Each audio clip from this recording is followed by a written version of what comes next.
Welcome to a new episode of InFocus with Ejaz Haider. Given the deftness with which Iran has fought off the combined military might of the United States and the Zionist entity, it was important to see how the underdog has managed to survive and counterattack. Now, this is not just Iran. We've seen this in the Russo-Ukraine war also. When Russia invaded Ukraine, the general perception was that it would be over for Kyiv in a few weeks. It did not. Russia is stuck in an attritive war. While Ukraine has been supported by the US and a whole range of NATO EU partners, Iran has basically fought it off almost single-handedly. But before I proceed further, a word about the Center for Security Strategy and Policy Research, which supports this program. CESPA is an autonomous policy research center. It's housed in the University of Lahore, and it tackles issues that impact contemporary security and strategic developments. This program is part of that effort. So in 2005, something interesting happened. So USS Ronald Reagan, which was newly constructed, it cost the US taxpayer $6.2 billion, the aircraft carrier. It was sunk after being hit by multiple torpedoes. Well, fortunately, the sinking wasn't real, but simulated.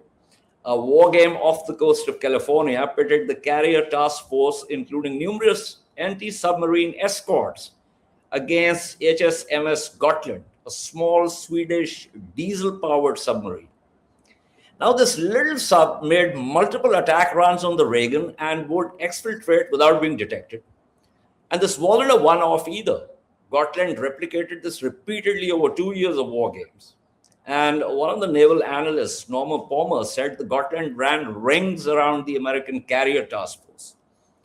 The simulation highlighted the smaller, quiet conventional subs, in this case using the air-independent propulsion system, can pose a serious cost-effective threat to massive, expensive aircraft carriers, especially in littoral, which are the coastal waters.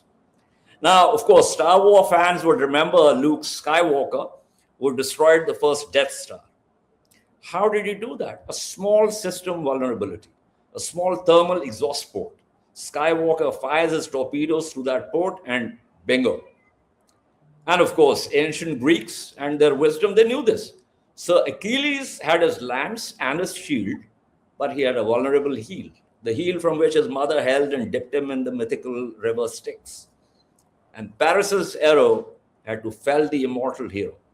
But let's get to our discussion on where the war is, where to from here, and how the weak can create their own asymmetric advantage against the strong. And I have with me just the right scholar for this, Dr. Kelly Grieco. Dr. Grieco is a senior fellow with the Reimagining U.S. Grand Strategy Program at the Stimson Center in Washington, D.C. Her work focuses on U.S. foreign policy and defense policy, and it addresses questions about military strategy, force structure, military alliances, air operations, and the future of war. She has expertise in U.S. military alliances and the security architectures of the Indo-Pacific and Europe, as well as current and emerging air power strategies and capabilities, including air denial and drone warfare. She's also an adjunct professor in the Center for Security Studies at Georgetown University and a non-resident fellow at the Brute Krulak Center of the Marine Corps University. Kelly, thank you so much for being on the program. Thank you so much for having me. Yeah, so, this has been the history of warfare. Like you had the rigid Roman phalanx and, this guy, Hannibal, crosses over the Alps and realizes that the Romans don't really have much maneuverability, a lot of discipline. They can stand ground and all that. He had his Nubian fast-paced cavalry. He fought these battles at, Lake Trasimene, then at Cannae. And,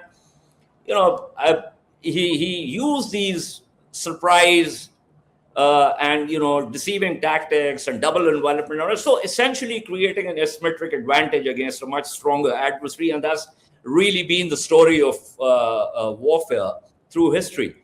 And now we are watching it once again.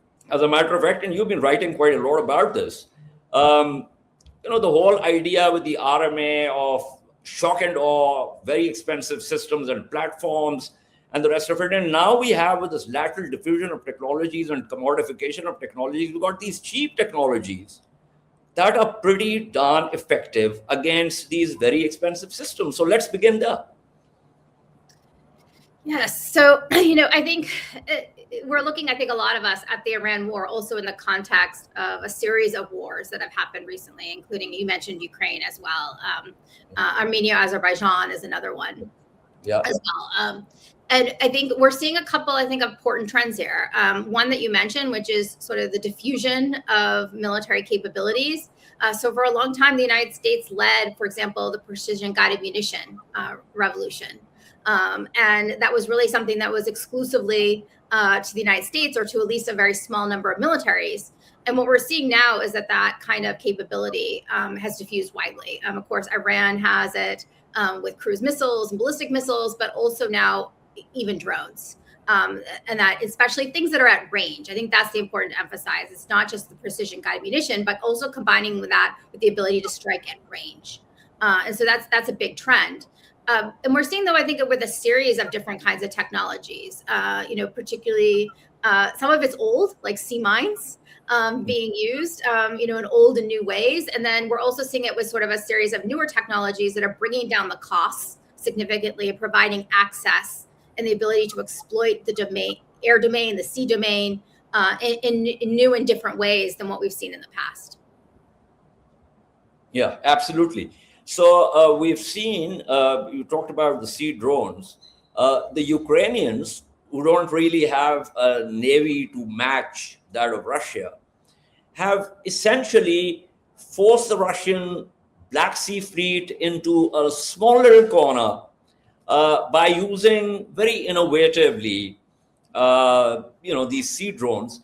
And it comes back to, you remember Stephen Brittle wrote that excellent book, Military Power, where he talks about, and I think that was a great focus on the idea of force employment itself. And force employment, and I'm using it in a broader sense, not just the employment of troops, but also how you wed the troop deployment with weapon systems and how you respond to the enemy. But the point really is that the US put together a stockpile of 10,000 interceptors, theater high altitude area defense interceptors, and the Iranians. I mean, if we juxtapose the issue of scale here in terms of production, producing 1,000 Shahed 136 drones per month, and so it creates its own. It's like quantity creating its own quality.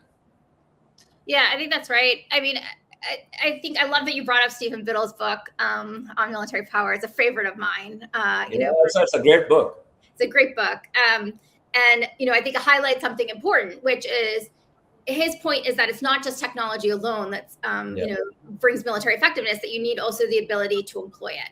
And so I think one of the things that we are seeing, right, for example, with Iran is it's not just that they have this technology, but they've also worked out ways to use it quite effectively.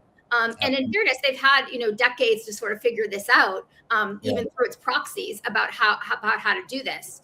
And so one of the things I think we're seeing in this war is they're putting it together in many different ways to be more effective at actually targeting sources of U.S. projection. I think one qualification, though, I would just say in terms of thinking about the balance of power here is that I think it's really important that the United States is essentially fighting in Iran's neighborhood. And so Iran has the advantage of geography. As much as technology changes a lot of things, one thing it can't change is the importance of geography and fighting on your home turf. And so the fact that the United States is projecting power, in waters that are very close to Iran, or would like to be able to project power in waters very close to Iran, right? Because we're staying out of the Gulf, or in airspace close to Iran, really matters here in terms of how it's playing to Iranian strengths. The closer you get to Iranian territory, the bigger the advantage Iran has. Absolutely. Now, here's the thing. When this thing started, the U.S. channels were bringing in former lieutenant generals and generals, commanders of CENTCOM, and one of the questions they were asking them were, like, listen, you guys must have been preparing for this kind of thing for like at least 40 years. So what did you think Iran would do?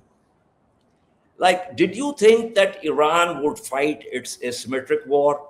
Did you think that Iran would blockade the Strait of Hormuz? And invariably, the response from these various, generals was that yes, we did. So my point to you, since you've been working closely with the U.S. military, what exactly did happen? I mean, in the sense that you go to war, and I'm not even talking about the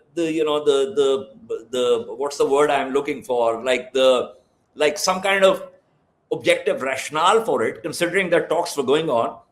But I'm just saying that even if the US had decided to do this,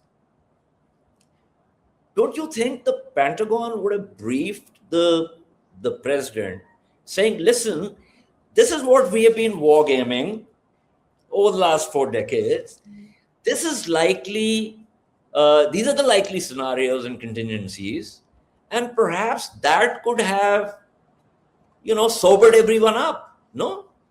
Yeah, so I think it's important to say here, I expect that the military, including General Kane, the chairman of the Joint Chiefs of Staff, briefed the president on exactly this, on this warning, right, of how Iran is likely to respond in these asymmetric ways, attacking U.S. bases, the Strait of Hormuz, it being, not a certainty, but a high likelihood that Iran would try to stop the flow of oil, through the strait. I've played those war games over the last decade or so as well. Many of us have. So this is not a surprise. What I would say, though, is just 2 things.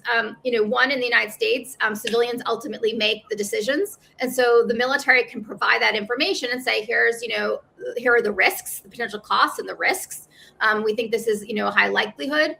And the civilians can ultimately decide either that they're willing to accept those costs and risks, and are willing, want to continue anyway because the objective is worth it, or they can decide that they don't agree with that assessment, or they think they know something different in terms of what will play out. And I think this is where I think you get to the other point, which is I think there are a couple of reasons that the political leaders may have dismissed this possibility, and I think there are 2 of them. Reasons why they may have dismissed it.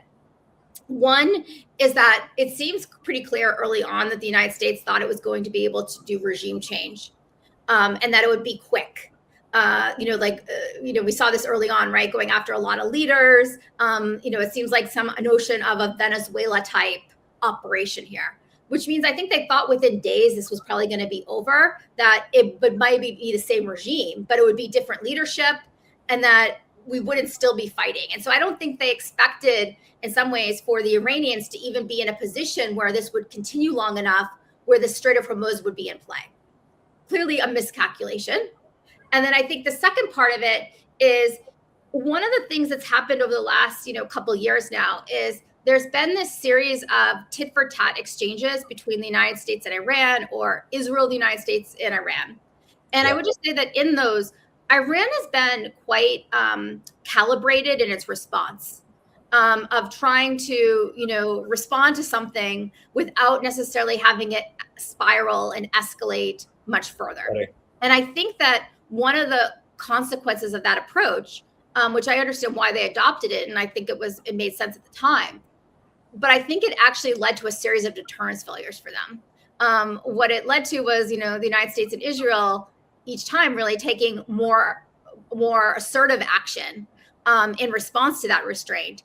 And so I think there may have been a miscalculation on the part of the administration that Iran was not going to escalate further, that it was going to respond in the same calibrated, restrained way, and not that it would say the gloves are coming off and we're escalating a significant way. And that was a serious miscalculation because this is now about regime survival. And of course, once it's regime survival, they're going to escalate because the goal, right? The goal of survival, everything's in play at that point.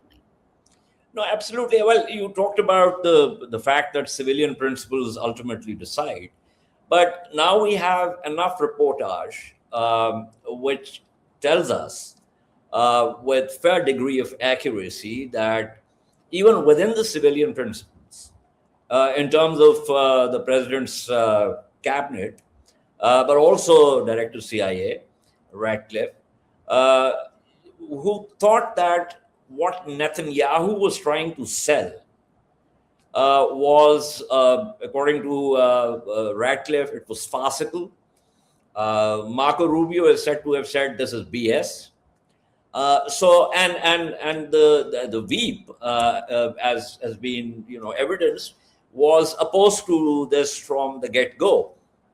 So it seems to me that in addition to the military's input, professional input, there was also a great degree of skepticism within the cabinet, with the possible exception of Pete Hegseth, who Trump, as you know, has been kind of singling out in terms of saying, well, Pete, you said, let's do it. This is great. And, but he never said that Rubio said this or Vance said this or Ratcliffe said this.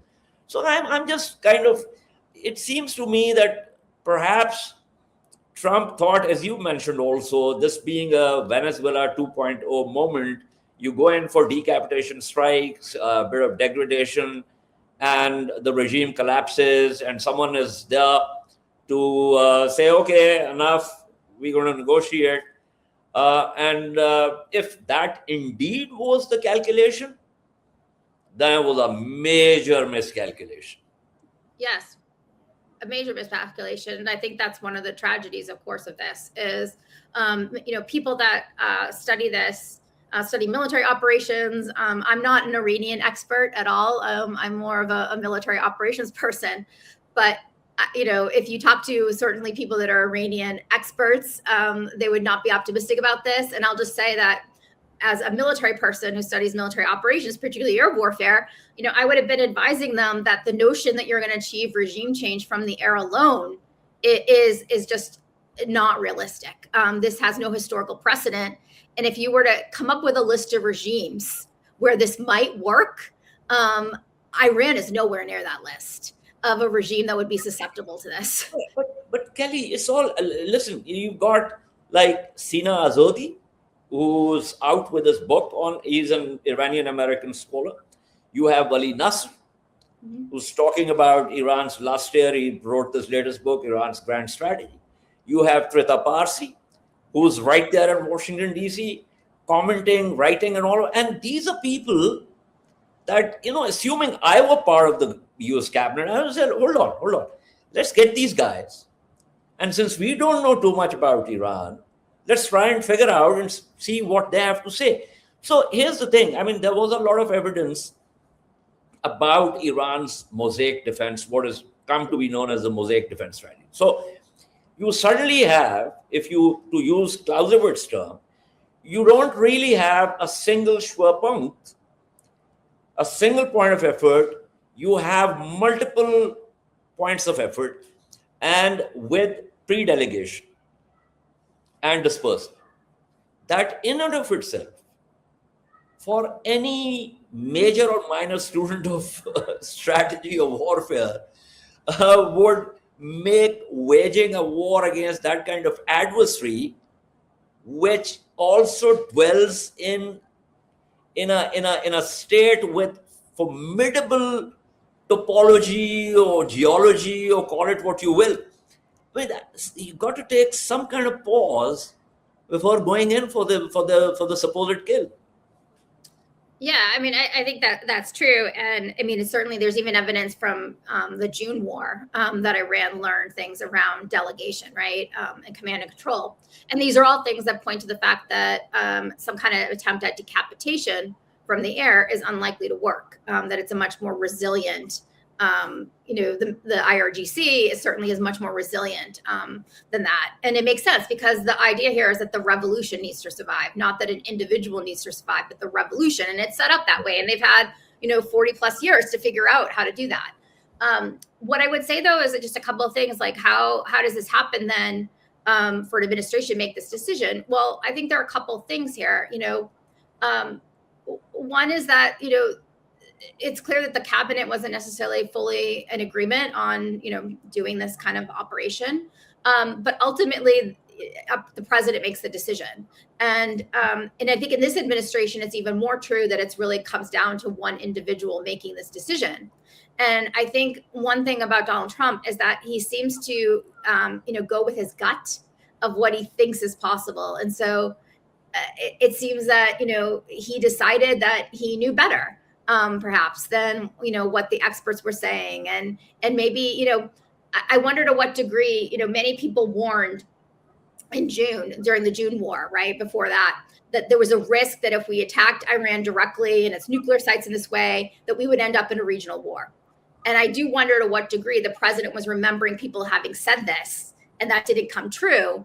And then that made him more inclined to dismiss some of the warnings this time. But it's hard to say. I don't think we'll know, for a while exactly what, what those internal discussions look like.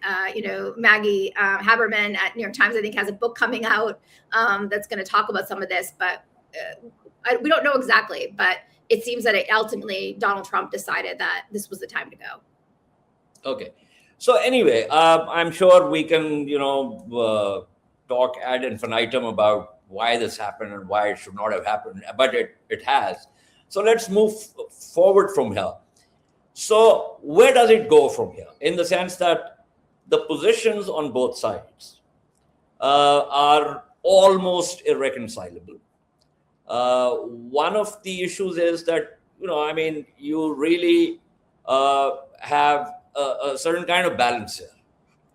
The United States has the capability in some ways to keep destroying Iranian targets.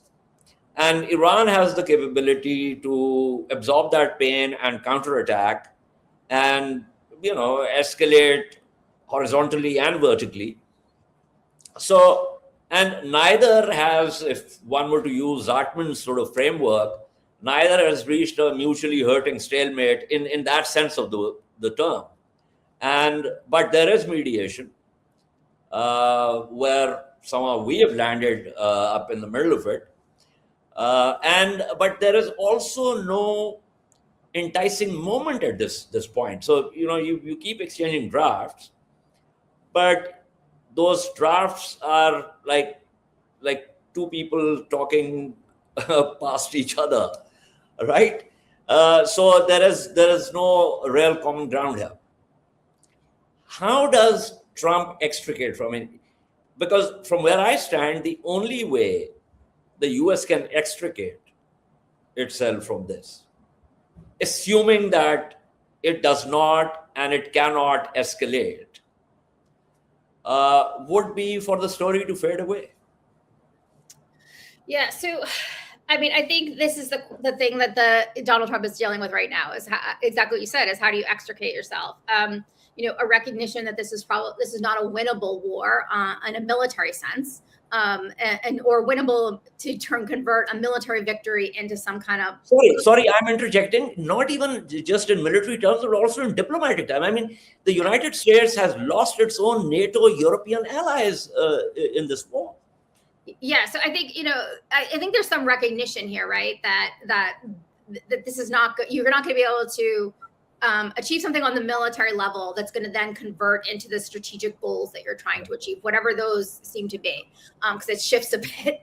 At the same time, when that's a reality, it also means that you're not going to get the most desirable settlement either, right? Because a diplomatic compromise of some sort, and that is the way out of this, is a diplomatic compromise, is going to reflect something about the military realities. And so I think in that way, I think Donald Trump is looking for a deal. I think he's looking for something that is a face-saving deal, that is more than what he had in some sense before this war started, because he has to claim, at least domestically, that he got some victory.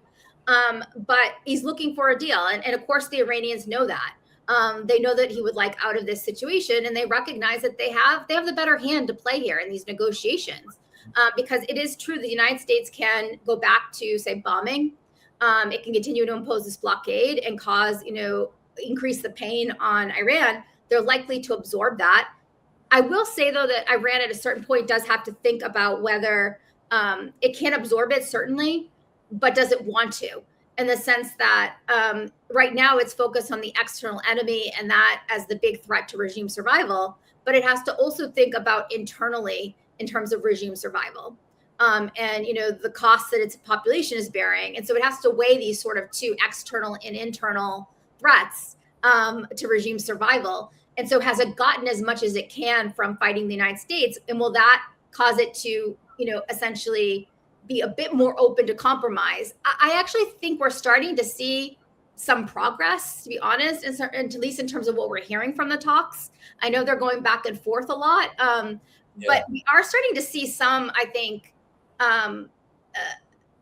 movement in a direction that seems like it could be moving more in a direction where both sides might find something acceptable. And I think the idea of iterating things and making this a stepwise process is I think, of a positive sign, because both do not trust each other. So I think that's going to have to be part of a diplomatic solution.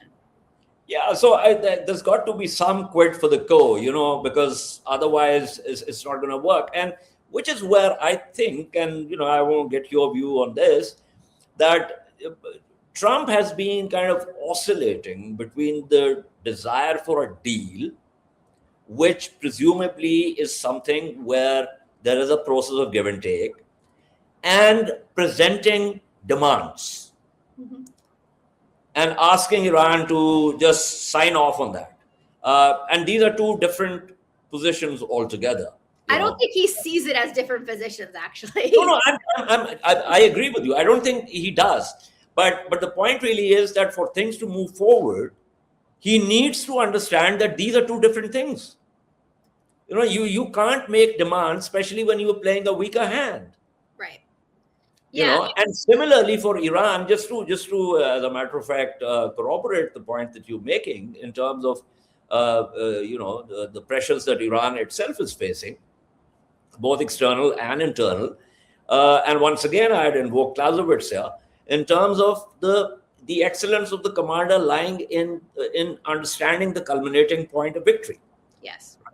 And so whether it's defense, whether it's attack, the idea of culminating point of victory is extremely important. So once you have the UN-led forces have taken Seoul, that should have been the culminating point of victory, but they tried to push further north, pulling the Chinese in.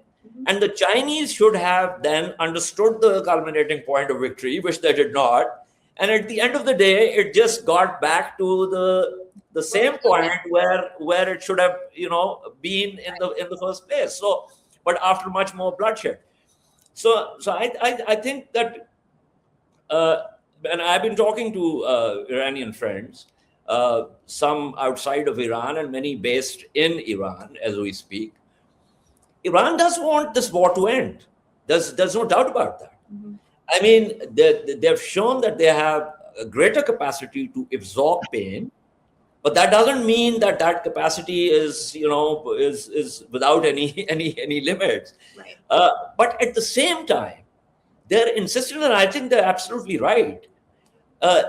They believe that, you know, this has to be part of a comprehensive, guaranteed under the UN auspices, a guaranteed peace, because we don't want the US and the Zionists to you know, just make a habit of attacking us every next year or year or two after this war ends. So I think they have a point there.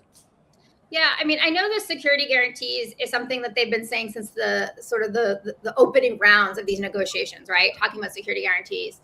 And I understand their logic for it. I will just say that I'm skeptical about security guarantees in the sense of, you know, if I were sitting in Tehran right now, I would probably be saying, listen, our best security guarantee is actually going to be ourselves. In our own I completely agree with you. I totally agree with you.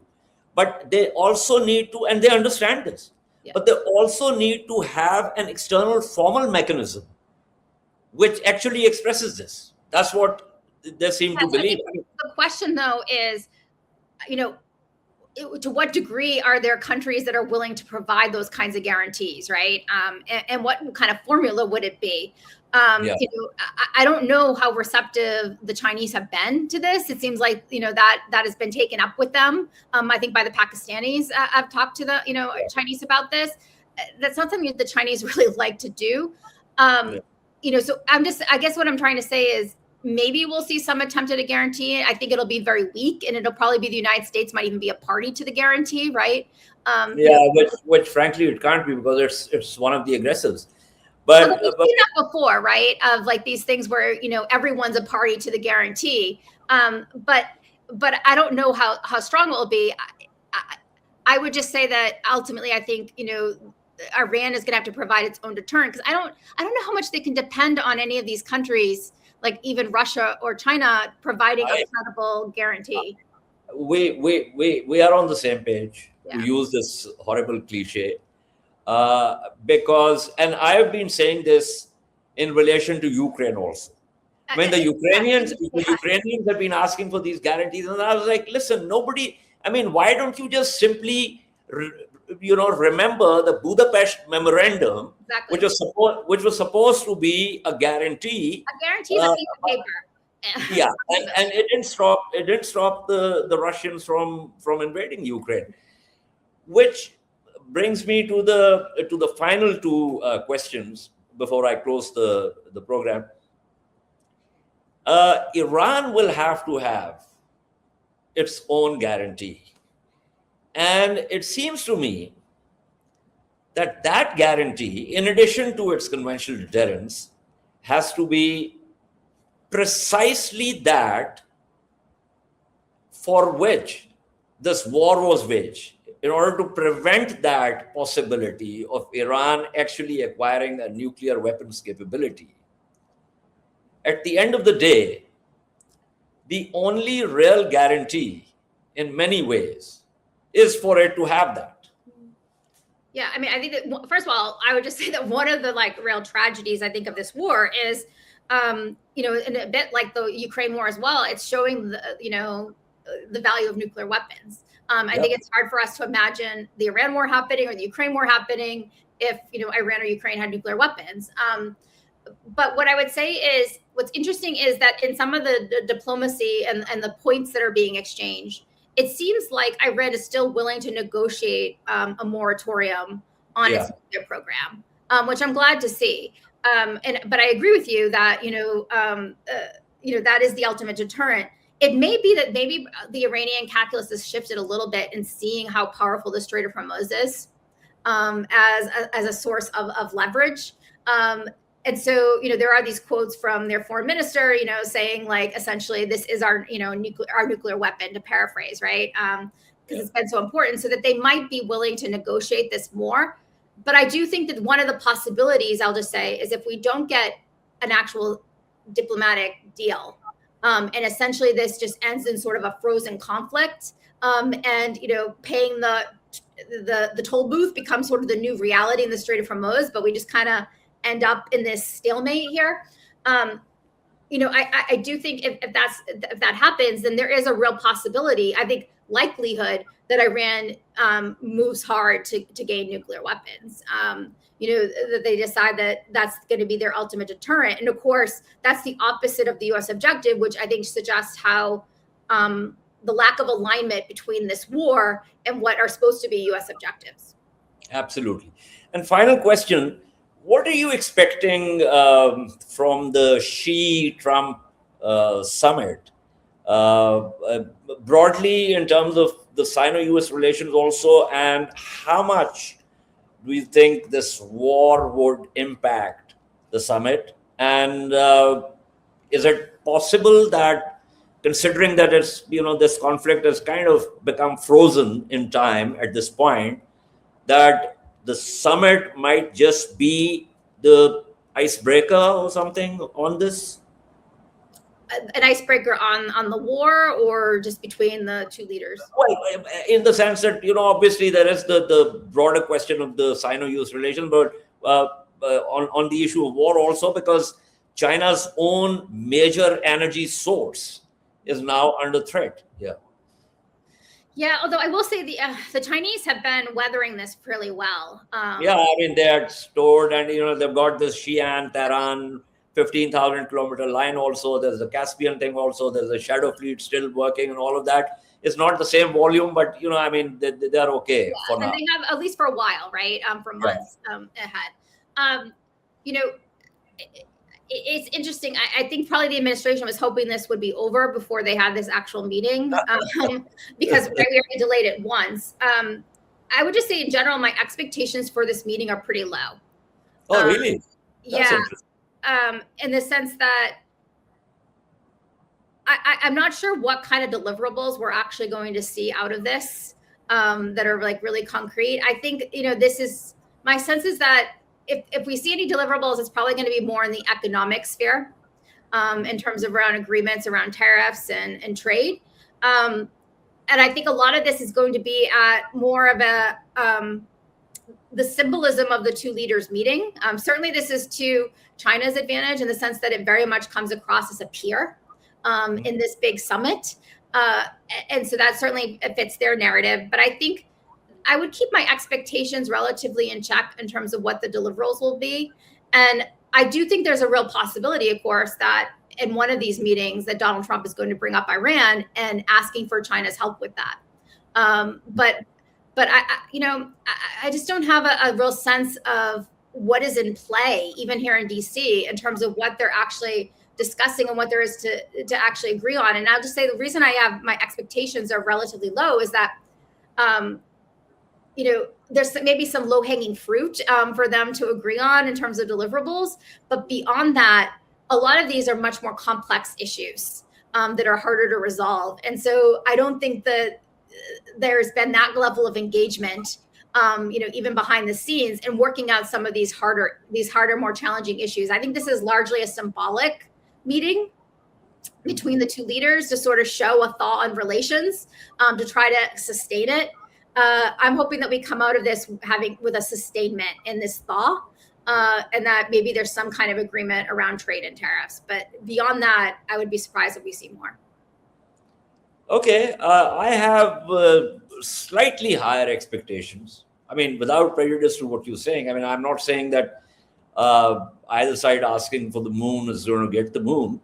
But I do think that there is a possibility, in addition to what you've said about trade and tariffs, there's a possibility that this issue, this Iran conflict, might just, I mean, you got to have a pathway towards some kind of resolution, and this summit might just provide the necessary push or impetus, if you will, for Trump to get onto that pathway. But thank you so much, Dr. Kelly Grieco. I really appreciate you taking the time out for this. This is all for this episode. If you like these episodes, do write to us. Your comments are always helpful. Until next time, stay safe and goodbye.